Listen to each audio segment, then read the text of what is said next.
Here's a question for you. In the reveal trailer for Pikmin 4, where were the new Pikmin? In every mainline Pikmin game after the first, there's been at least 2 new Pikmin types, and they've dominated the marketing of that game. Hi, my name is Vantage Emblem, and today we're going to be talking about why it's actually a good thing that we didn't see any new Pikmin in the Pikmin 4 trailer. Hold up, yeah, I know what I just said, but I promise there's a very good explanation. Let's talk about it. Pikmin 3's initial reveal and release were a bit of a failure for Nintendo. Although nowadays we know Pikmin 3 is the best-selling title in the series, mostly thanks to its wonderful re-release for Nintendo Switch in the form of Pikmin 3 Deluxe, the original release was a rather big flop. The title was planned as the flagship game for the Wii U, a console that itself bombed, instead of a bigger franchise like Zelda or Mario, and then beyond that, it was delayed beyond the original planned release date. This left the Wii U missing a major release of a big IP for its console launch, and the game that would have at least taken its place missed the launch window as well, which probably made the terrible launch of the console even worse than it would have been otherwise, and left Pikmin 3 in a terrible spot. Basically, everything about the marketing of the original Pikmin 3 was done poorly. If you remember being really hyped about the game at the time, which I know I was, chances are the content you engaged with regularly was crafted by excited members of the Pikmin community rather than sourced from Nintendo's marketing efforts. In fact, to this day, I only remember 2 standout trailers for the game. The overall E3 reveal event and trailer, which announced the game, showed off mission mode, and brought us new Rock Pikmin while teasing Wing Pikmin, and then the trailer that officially revealed and showed off Wing Pikmin. That's not necessarily a problem, but in the case of Pikmin 3, it definitely was. If you want people to buy the games, you want it to be present in the minds of consumers. A lot of successful marketing these days comes from big wow moments, moments that get people talking and break the internet, both from the game itself and the trailers leading up to its release. Successful games like Smash Ultimate thrived on stacking up many of these wow moments back to back, doing so through character reveals. Pikmin 3 literally put all of these reveals up front, and although I love the E3 trailer, it was probably to its detriment. Thus far, the marketing from Pikmin 4 has learned this lesson, at least since its reboot. It's a running joke how long it took us to actually see Pikmin 4 since it was announced in 2015, but it seems like that may be about to change. The first trailer was very conservative in its information, teasing just a new camera angle and showing the back of a new captain, plus the 3 original Pikmin colors.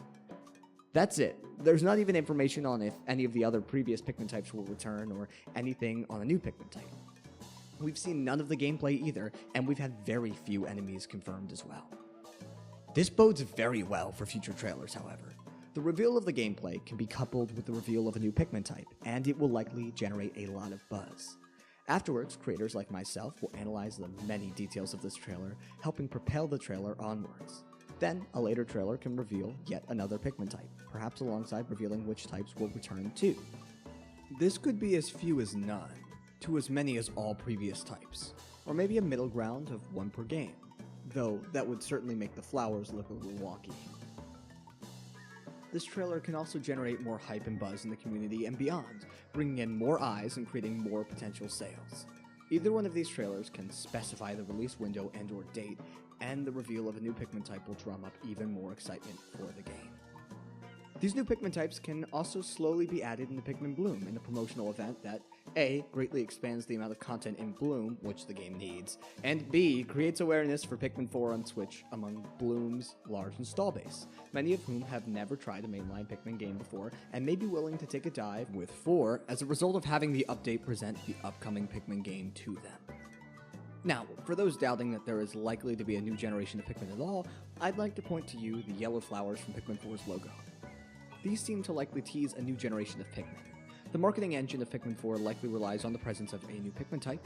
Even the full return of all past Pikmin types isn't likely enough to fully push the game to the highest levels of hype. It needs something new.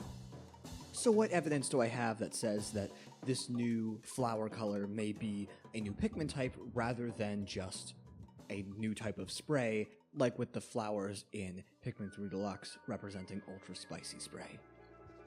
Well, if we do get a new generation with yellow flowers, we will have seen all of the main colors of flower petals from Pikmin Bloom roughly equated in the game, with white, red, blue, and yellow flowers being present on each respective generation of Pikmin, more or less. You could argue that perhaps the blue flowers are more a dark lavender, and the red flowers are more pink in-game, but I think it's fair to say that they're at least roughly represented in bloom.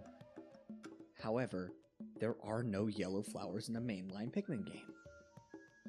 Also, these mysterious yellow flowers were present in the logo of Pikmin 3 Deluxe as well.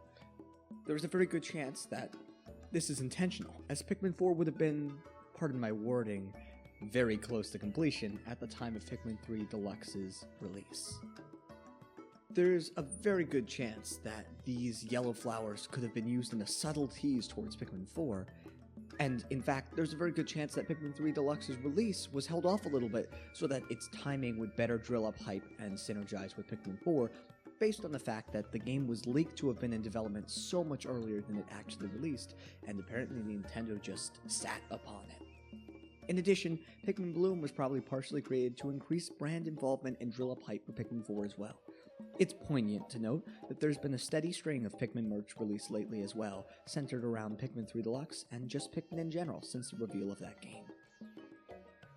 Overall, it seems that, at least since the reveal of Pikmin 3 Deluxe, the marketing of Pikmin has been handled much better than before recently. Everything is synergized at the moment, and it seems to be towards the larger goal of promoting Pikmin 4. It's more than likely that the lack of new Pikmin types thus far, or much gameplay at all, is, as described before, just a step in this master plan. If they reveal a new Pikmin type, expect it to be everywhere. Promoted in bloom, all over Nintendo social media, and a very big deal. But what do you think? Do you think it's smart marketing to hold off on gameplay and the reveal of a new or multiple new Pikmin types? Or do you think the trailer was too little too late? Let me know what you're thinking in the comments below, and if you're new around here, remember to like and subscribe. Anyway, I'll stop rambling and end things here. My name is Vantage Emblem. I thank you all for joining me, and I hope you have an excellent day. Cheers.